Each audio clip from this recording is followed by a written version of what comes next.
I have a whole lineup of movies I really should be talking about before I talk about this one, but this one just really needs to be talked about ASAP as possible. So, let's do it.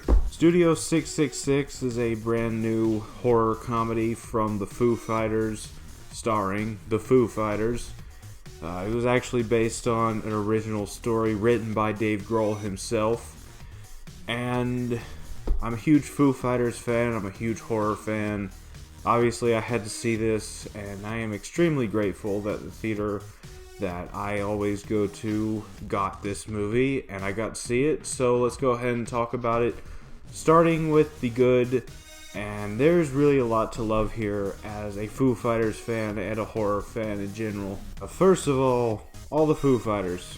They are absolutely terrific in this movie. And a lot of people say that singers or athletes should not act because usually they're not that great at it, but I feel the Foo Fighters are definitely an exception. They are terrific in this movie. The chemistry between all of them feels natural, which is obvious in the fact that they've been a band for years. They've known each other for years, so the chemistry between them is obviously going to feel natural, and I really love that. Especially Dave Grohl in this movie. He's had a couple acting credits before this movie, and I feel like those really paid off with this movie, with how he portrayed himself in this movie. The story is very simple. They go to this Encino mansion to record their 10th album.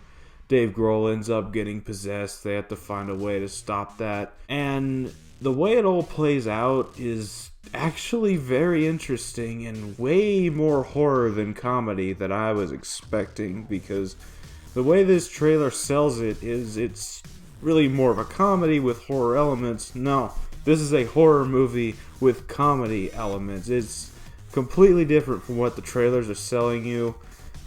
There were very, very good scares in this movie.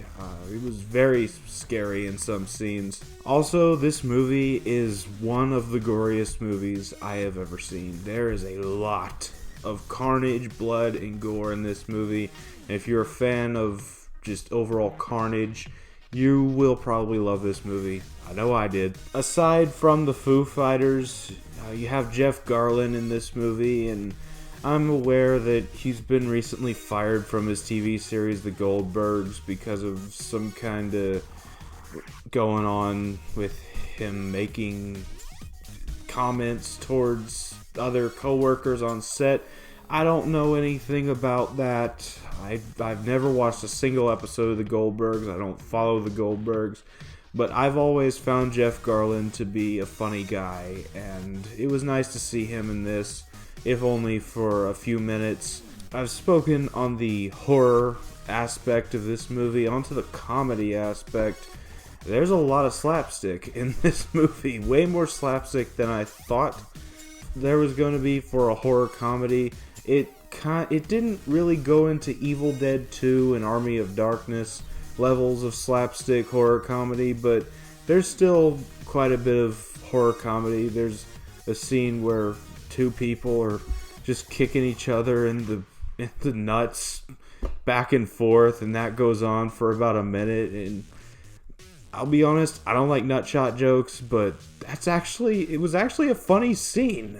To my surprise, I actually liked it. The ending to this movie is actually very dark, and I kind of dug it. It's not the ending I was expecting whatsoever, but I kind of dug the ending. Because I know it's fictional, I know it didn't actually happen. Regarding the carnage and the gore in this movie, some of the best kills I've seen in horror in recent years, and that's coming off of just recently having seen Scream 5. We had Halloween Kills and Candyman last year. Some of the kills in this movie outweigh the kills in those movies, very surprisingly. And on top of all that, you just get a really interesting plot. I've already told you what the plot is. It's just very interesting how it all plays out in the end, and how what everything leads to near the end. The reveal of what's actually happening, who's actually behind the demonic stuff going on in this mansion. It's very interesting payoff as well, and I just really enjoyed it. Moving on from the good, now we're into the bad section, and I just don't have anything to complain about.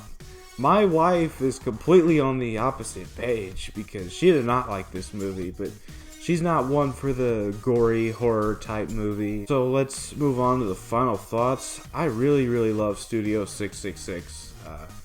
If you are a Foo Fighters fan, if you are a horror fan, or if you are a fan of both like I am, I highly recommend checking this movie out. Go in expecting more of a horror movie than a comedy movie, and you probably won't be taken off guard. Either way, in the end, Studio 666 is an extremely fun movie.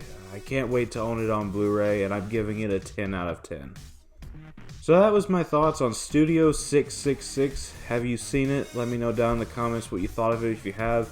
If you haven't seen it, what's your favorite Foo Fighters song? I would love to hear from you on that respect. As always, don't forget to like, comment, subscribe, and I will see you all next time.